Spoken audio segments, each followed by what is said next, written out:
오늘은 우리 기출 78회 그죠? 우리 해설 강의 좀 드리도록 하겠습니다. 합격률이 조금 낮았는데요. 뭐 한 자리대 한 8% 정도 되는 것 같습니다. 도대체 어떤 논점 때문에 합격률이 한 자리인지 우리는 확인하고 그걸 대비할 수 있어야 될 것 같아요. 다 있잖아요. 어려운 부분이 있지만 개인마다 좀 있죠. 개인마다 좀 어려워하는 주제가 있고요. 또 공통적으로 어려워하는 주제도 있어요. 그러니까 개인마다 개인차가 있는 부분은, 그러니까 논점이 쉬운데 개인적으로 어려운 거는 이렇게 쉬운 논점을 이렇게 좀 체크해 봐야 되고, 공통적으로 어려운 건 다 어려운 거잖아요. 그죠? 근데 참고로 말씀드리면, 공통적으로 어려운 문제를 틀렸다 해가지고 그 때문에 떨어지는 건 아니다 하는 거 말씀드립니다. 그러니까 항상 우리는 기본적인 거를 실수 없이 맞출 수 있냐가 가장 중요해요. 일단 그거를 그저 베이스를 깔아놓고 그 다음에 득점을 맞출라 하지, 어려운 거 맞추고 쉬운 거 틀리는 거는 그저 결코 좋은 공부 방법이 아니라는 거 말씀드립니다. 자, 이런 문제 이렇게 딱 봐요. 여러분들이 우리 시험 치면 이렇게 문제를 딱 펼쳐봐요. 펼쳐봐서 처음에 보면 1번 문제가, A형 1번 문제가 굉장히 뭐예요? 사람의 기를 죽이는 문제가 보통 일반적으로 포진됩니다. 그 말은 뭐냐면 그저 한번 너를 죽이는 거예요. 기를 팍 죽여가지고 뭐야.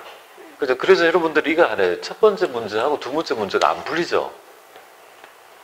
그러면 뭔가 꼬인다는 느낌이 들어요. 그러면 페이스가 안 좋아요. 그러면 이게 전환이 필요해요. 원가를 푼다든지. 근데 저는 이런 분이 최고 좀 답답한 부분이, 저는 제 모양에도 좀 못해요. 원가도 잘하는 거 아니에요. 세법도 그저 그래요 하면 도대체 어디서 맞추냐 이 말이잖아요. 득점을 맞출 수가 없는 거 아니에요. 그러니까 사람은 어느 정도 하면 자기가 잘 맞는 거, 좀 득점이 높은 게 있다고요. 그런 점을 이제 좀 부각해서 기본 점수를 맞출 수 있도록 해야 돼요. 그 중에 제가 만약에 꼽으라면 단연코 원가를 꼽겠습니다. 원가는 투입 대비 산출률이 굉장히 좋거든요. 짧은 시간에 할 수 있는데, 사람들이 우리나라의 고등학생 중에 56%가 수포자래요.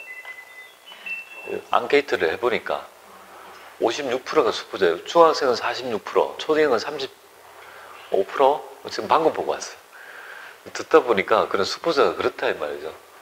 근데 이제 그거 왜 그렇게 포기를 하느냐 하면, 원리를 이해 안 하고 그냥 문제만 냈다 푸니까, 이해 안 하고 그냥 계속 푸니까 재미가 없는 거잖아요. 그죠? 그러니까 이제 조금이나마 원리를 이 모형이 왜 필요하고 왜 어떻게 하는지 조금 알면, 한 번만 잡으면 개념 잡고 연습만 몇 번 하면 그 다음에 영원히 떠나지 않는 내 것이 되는데, 사람은 그까지가 힘들단 말이에요. 그죠? 근데 제 모형에 보세요. 얼마나 방대하냐고요. 방대하고 또 난이도도 좀 어렵다는 거죠. 근데 제가 볼 때 딱 보는 순간, 내가 딱 처음에 대전 중단급의 문제잖아요. 그러면 중단급의 논점을 아느냐 이거잖아요. 그죠? 그 점이 좀 논점이 되고요. 그 다음에 두 번째는 강가상학비 얘기잖아요. 이 정도는 할 수 있어야 된다고. 이걸 못한다? 그건 좀 곤란해요. 이건 아주 기본적인 문제잖아요. 삼각 두 번 했을 때 단기 삼각하고 누적 삼각 누계액이 얼마인지를 모른다는 거는 말이 안 되잖아요. 그러니까 얘는 한 중간 난이도, 얘는 쉬운 거 맞춰야 되고, 얘도 보니까 이제 공사 수익이죠. 우리가 연습을 해봤는데요. 연습 안다라면 어렵지 않게 할 수 있는 문제가 됩니다. 공사 수익 맞춰주고, 그 다음에 오류 수정이잖아요. 뭐 얘기하고 있습니다. 근데 오류 수정이, 회계 변경 오류 수정인데, 오류 수정을 낸 건 아니고요. 계산 문제를 낸 건 아니고, 그냥 일반적인, 그냥 이론적 개념을 물어본 거죠. 그럼 쉬워요. 오류 수정할 때 재고 자산 들어가고 한 거 있잖아요. 우리가 연습했던 거, 그런 게 들어가면 어렵지, 이렇게 이론하면 맞출 수 있다, 그렇게 보면 돼요. 그러면 이제 그 다음에 자본이 하나 나와야 되지, 그죠? 그 5개란 말이에요. 그럼 어느 정도, 어떤 건 이제 내가 자본에 대한 개념이 이게 틀릴 거라고요. 그 다음에 틀려달라는 거는요, 이걸 연습 안 하고 있으면 틀리란 말이잖아요, 그죠? 첫 번째, 이런 정도야. 그러면 되고, 그 다음에 원가는 또 5개로 나눠서 이렇게 말씀드릴게요. 일단은 5개 정도를 봤을 때, 제가 볼 때는 그렇게 어렵다기보다는, 우리의 목표는 5개를 다 맞추면 좋지만 4개입니다, 4개. 만약에 3개밖에 못 맞춘다면 어떻게 돼야 돼요? 내가 원가에 잘하든지, 그래서 합해가지고 4개를 맞추든지, 그 정도의 균형감은 있어야 됩니다. 그냥. 자, 그러면 첫 번째부터 한번 어떤 논점이 있는지 한번 살펴보겠습니다. 이제 일단은 우리가 틀린 것, 그죠? 옳은 것, 이것부터 먼저 구분해야 되겠죠. 그래서 틀린 것 하면 별로 어렵지 않아요. 틀린 것. 이렇게 하면. 옳은 것 하면 어렵고요. 틀린 것 하면 좀 쉽고, 그렇다. 이렇게 보면 돼요. 자, 지금 대손 충당금의 잔액이 있고, 그 다음에 히스토리를 쭉 얘기하는 거네요. 그죠? 그래서 우리가 지금 보니까, 뭐 단기에 인식해야 될 것, 그 다음에 단기 말에 잔액은 얼마인지, 뭐 이런 여러 가지들을 묻고 있습니다. 그러면, 그 다음에 분계는 틀린 것. 8월 25일자에 보니까 현금으로 해서 했다라면, 이런 분계가 있습니까? 세상에? 이런 분계 본 적이 있습니까? 지금 8월 25일 날 정기에 대손 떨었던 것 중에서 회수했다면 뭐 이런 걸 한 적이 없잖아요. 그죠? 대손 중간 정가로 회치를 하는 거잖아요. 그러니까 이런 거 처음 보는 거 아니겠습니까? 이런 회계치는 없다고요. 근데 저는 이렇게 배웠어요. 제가 배웠을 때는. 한 30년 전에 이랬다고요. 예, 삼각채권 추심이 이렇게 수익 잡았다고요. 근데 수익 안 잡고 대손 충당금 정가로 회계 처리하면 어떻게 돼요? 답은 이거잖아요. 그죠? 우리 회수 회계 처리 4개 이렇게 해야 되잖아요. 이렇게 하면 대손 충당금 정가로 회계 처리하면 수익 계산한 꼴이 돼요. 왜냐하면 충당금 잔액이 있고 그 다음에 기말을 설정할 때 충당금 잔액이 있으니까 비용을 덜 계산하잖아요. 비용을 덜 계산하는 거랑 수익 잡은 건 똑같은 논리거든요. 그래서 대손 충당금 정가로 회계 처리하는 이유가 여기서 나타나요. 자, 일단 답은 뭐예요? 딱 보는 순간 아니라는 걸 알 수 있는데 우리는 이걸 통해서 대손 충당금의 문제는 기본 점수를 주기 위해서 많이 뺐네요. 한번 볼게요. 대손 처리할 때 그럼 잔액은 대손 충당금 잔액 따라가 볼게요. 대손충. 대손 충당금 여기 30이다. 근데 대손 처리했으니까 지금 얼마 나갑니까? 끌어다 쓰니까 5만원 빠지니까 25만원 이렇게 되겠네요. 나는 회수했으니까 플러스 뭡니까? 28만 이렇게 되나요? 자, 그러면 우리가 기말에 이제 설정합니다. 채권의 위험을 평가해봐요. 그럼 여기에 채권 잔액 비례법이네요. 1000만 원 2%면 얼마가 됩니까? 20만 원 돼야 된다 이거잖아요. 그죠? 그러면 결국은 이때 잔액에서 이건 또 어떻게 잡겠습니까? 환입 잡아야 되네, 그죠? 기말에 대손 충당금 8만 원 잡고 대손 충당금 환입이라는 게 이렇게 잡잖아요. 그죠? 보통 이렇게 잡잖아요. 그런데 우리가 일반적으로 충당금 설정법은 이렇지만 우리 배웠잖아요. 그죠? 두 가지 방법이 있잖아요. 매출 채권에서 직접 가감할 수 있다는 말도 배웠잖아요. 그럼 직접 가감한다는 말이 뭐냐면 우리가 대손상각비를 어떻게 합니까? 직접 가방하면 대손상각 이렇게 8만 이렇게 때릴 수도 있다고요. 그죠? 그리고 이제 여기에 보시면 대손상각비 8만 원 이렇게 할 수도 있다, 그죠? 마이너스 8만 이렇게 할 수도 있다고. 여기 바로 뭡니까? 직접 가감법, 직접 가감 차감법이죠. 그래서 직접 차감법이라 하면 안 되고 직접 가감법이라 해야 돼요. 직접 가감법 가능하고 여기는 충당금 설정법이잖아요. 그죠? 충당금 설정법 이렇게. 자, 여기 요 네 번째 얘기가 바로 그거예요. 재무상태표에 있잖아요. 이거 충당금 설정법에 따라가면 이렇게 해야 되지만 직접 가감법에 따르면 직접 해당 계정에서 바로 차감할 수 있는 거잖아요. 이렇게 할 수도 있다고요. 그러니까 인정하잖아요. 그거 배웠잖아요. 그죠? 예, 그러니까 지금 보면 단기 대손상각비는 마이너스 8만 원이다. 이 말이 직접 가감법이라면 이거 해당이 되지 않습니까? 마이너스 8만 원 되는 것이고 기말의 충당금 잔액은 20만 원이고 가감의 순액으로 표시할 수도 이렇게 됩니다. 그런데 이 얘기가 좀 그죠? 약간 헷갈릴 수도 있잖아요. 여러분 직접 가감법이라는 걸 여기서 처음으로 그죠? 이거 얘기는 들어봤지만 회계치를 직접 안 배웠으니까. 근데 얘는 그죠? 다른 건 모르지만 이렇게 해야 되잖아요. 우리가 시험에 딱 문제가 나왔을 때 잘 모르는 논점이 있다고요. 이 네 가지 논점을 다 알아가 푸는 문제가 있을 수도 있지만 대부분 그렇지 않거든요. 다른 건 모르지만 우리가 회수 회계 처리가 대손 들었다고 회수가 이게 아니라는 건 정확히 알잖아요. 그럼 이걸 믿고 뭡니까? 나머지는 잘 모르겠지만 나를 믿고 너 할 수밖에 없는 거예요. 그렇게 해서 맞춰야 돼요. 아시겠죠? 그래서 이 문제는 왜 틀렸냐, 왜 논점이 좀 있냐 하면 직접 가감할 수 있다는 걸 직접적으로 보여주는 있잖아요. 문제 중에 처음으로 출제된 문제입니다. 그러니까 조금 헷갈릴 수도 있고 어렵을 수 있죠. 그죠? 그래서 정답은 3번이 아시겠죠? 이거 가지고 보시면 될 것 같아요.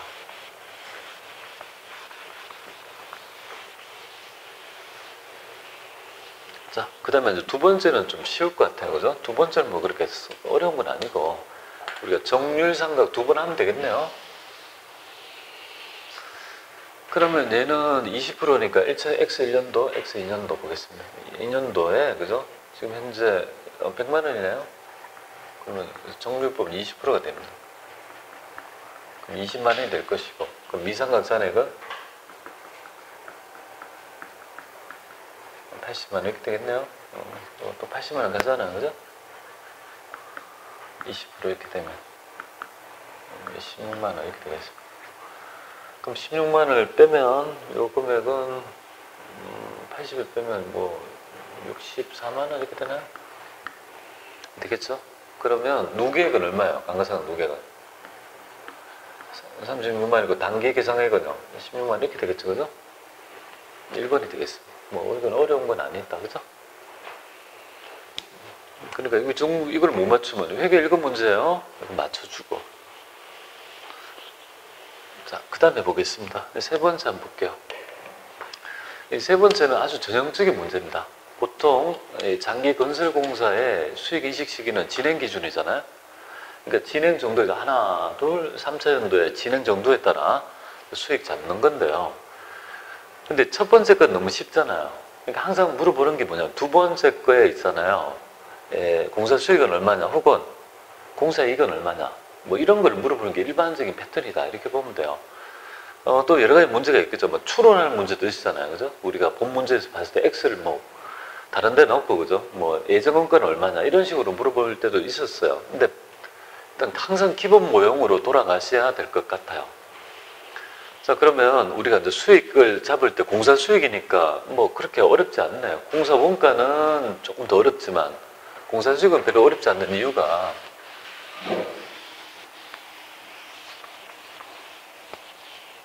자, 일단은 수익 잡으려면요, 여기 두 연도 보겠습니다. 이거 공사 수익, 공사 원가, 공사 이익까지 저는 잡아보도록 하겠습니다. 자, X 2017년도 하고 2018년도 여기까지 두 연도 보겠습니다. 물어보는 건 요거를 물어보는 거잖아요. 공사 수익을 물어보는 건데 제가 그냥 해볼게요. 나머지 두 2차 연도 같이 해보겠습니다. 일단 여러분들이 수익은 어떻게 잡죠? 수익을 잡는 원칙은 진행 기준이잖아요. 그러면 수익을 잡으려면 누적 진행률을 모르면 못하는 거 아니겠습니까? 그러니까 가장 먼저 해야 될 부분이 바로 뭐냐면, 수익을 잡기 위해서는요, 누적 진행률을 잡을 수, 누적적인 거, 누적 진행률을 잡을 수 있어야 된다. 그러면 이때 보겠습니다. 단기에 발생한 원가는 이만큼인데 앞으로 들어갈 원가는, 그죠? 우리 6,400이니까 토탈 합하면 얼마가 돼요? 추가적인 거니까. 총 예상 원가가 얼마죠? 8천 중에서, 8천만 원 중에서 얼마 든 거예요, 이번에? 단기에 발생한 원가 비율이. 이건 20%다 이 말이잖아요, 그죠? 맞죠? 요렇게 되죠. 단기의 총 예정 원가 중에서 단기에 발생 원가의 비율이 바로 누적 진행률이잖아요, 그죠? 하나 구했고. 근데 그 다음 거를 구할 수 있어야 되죠. 그 다음 2018년도에 보니까 여기는 단기 발생 원가잖아요. 그러니까 누적이라는 말은 이걸 두 개를 더 해보세요. 두 개를 더 하면. 그러면 지금 누적 발생 원가는 얼마죠? 4,500이잖아요. 그죠? 그리고 앞으로 더 들 거면 이거 얼마나? 4,500이래요. 그럼 총 예정 원가는 9,000이 되는 거야. 변하지 않는? 조금 더 변했죠. 그죠? 이건 9천만 원이라는 거 알아야 돼요. 9천만 원. 9천만 원인데 얼마 쓴 거예요? 누적으로 보면. 9천에 중에 4,500, 여기 두 개 합하면 4,500만 원 되잖아요. 그죠? 요렇게 잡을 수 있냐, 이거죠. 4,500. 누적이라는 개념. 그럼 요거는 50%가 되는 거 아니에요? 요거를 뽑아낼 수 있는 게 그죠? 핵심적인, 그죠? 개념이다. 이렇게 보시면 돼요. 그죠? 아니, 총 공사 예정원가 앞으로 들 거잖아요. 그죠? 그럼 지금 발생한 게 얼마예요, 지금까지? 그리고 앞으로 추가적으로 더 들 게 얼마예요? 맞잖아. 거기 토탈 이제까지 총 예정원가잖아요, 여기까지. 그 맞잖아요. 아, 계약 금액 있나? 아, 여기 대금 청구액은 신경 쓸 필요 없어요. 우리 여기 요소가 아니에요. 맞잖아요. 이 시점에서 우리가 총 예상 원가는 이제까지 발생한 누적이 4,500이고 앞으로 4,500 더 들 거 아니에요. 9,000이 총 들 건데 그 중에서 누적으로 한 거는 누적이잖아요. 4,500이다 이 말이잖아요. 그걸 볼 줄 알아야 돼요. 그리고 어떨 때 보면 여기가 누적 발생 원가라고 나올 때도 있어요. 그러니까 그것 때문에 헷갈리는 거예요, 여러분들이. 단기로 하면 누적으로 더해줘야 되고 누적 발생 원가라면 누적된 금액이니까 더 할 필요가 없는 거. 그것 때문에 헷갈리는 거예요. 그래서 이 문제는 공사원가의 공사수익의 전형적인 클래식한 문제, 아주 보편적인 얘기예요. 그냥 누구나가 다 일반적으로 그죠? 헷갈려하는 문제 패턴이다 이렇게 보면 돼요. 그 있잖아요. 초등학교 가보면 뭐 아주 전형적인 패턴 있잖아요. 그냥 이 문제 나오면 이거 나온다는 그냥 전형적인 문제다 이렇게 보면 돼요. 유형이. 즉 50%만 구할 수 있다는 위치가 어려운 게 아니잖아요. 결국은 누적 진행률 구하는 문제 아니겠습니까? 그죠? 그러면 우리가 도급이 뭐야? 1억이니까 그럼 1억에 20%까지 했으니까 얘는 1억에 20%니까 얘는 2천만 원이었고 얘는 50%에서 뭔가 5억 그러면 5천만 원이 지금 3천이 되겠죠, 그죠? 여기 보면 이거 해볼게요. 여기 정답은 요건데 누적으로 하려면 1억 곱하기 어떻게 돼요? 50% 해야 되죠, 50%. 맞아, 누적이니까. 누적으로 이제까지 2000년도까지 50% 수익 잡아야 된다. 근데 예전에 얼마 잡은 거야? 2천만 원 잡으니까 얘는 얼마가 된 거야? 3천만 원 잡아야지 두 개를 누적했을 때 50%만큼 수익적으로 잡는 거 아니에요, 그죠? 그거밖에 없는 거예요. 이 의미는 내가 이제까지 진행을 50% 했다는 말이에요. 수익도 50%가 진행이 돼야 된단 말이에요. 근데 예전에 잡은 거는 2천이니까 합합해보내면 당연히 3천을 더 잡아야 된다는 그거밖에 없는 거잖아요. 이거를 만약에 정 힘들면 의제 매입세가 안분 계산 한다고 생각하시면 되잖아요. 확정신고 때 토탈해서 있죠. 누적으로 1억 50% 잡아야 되는데 예정신고 때 2천만 원 잡아먹었다. 그럼 단기 인식할 금액은 얼마냐? 그거 다를 게 있습니까? 없어요. 똑같은 논리라는 거죠. 자, 답은 일단은 3천이라고 나왔잖아요. 그죠? 그럼 이 문제는 그러면 결국은 어떤 문제냐면 진행률을 구하는 문제라고 생각하시면 돼요. 그죠? 그런 문제. 근데 얘가 여기 보면 1600이니까 얘는 1600이 되니까 얘는 얼마가 되겠습니까? 400이 될 것이고, 그죠? 빼면 400이 될 거 아니에요, 그죠? 그럼 요때 발생한 원가는 2900이잖아요, 그죠? 그럼 2900 하면 빼면 그 100만 원이 되는 거 아니에요, 그죠? 맞잖아요. 그렇게 될 건데, 그러면 이게 이익이 지금 누적 이익은 얼마죠? 500만 원이잖아요, 그죠? 그러니까 결국은 토탈 이건 마진이 없네. 1억 했는데 지금 공사 9천만 원 들었으니까 100만 원, 1000만 원밖에 마진이 없잖아요. 그러니까 지금 50%까지 지금 왔으니까 이익도 얼마가 돼요? 반, 500이 돼야 되는 거 아니에요? 항상 그런 논리잖아요. 그러니까 이걸 가르쳐 드리는 이유가 얘만 내는 게 아니라 얘를 낼 때도 있잖아요. 그러니까 이것까지 해서 뭐가 나올지 모르니까 대비하시면 될 것 같아요. 아시겠죠? 이렇게 하면 돼요.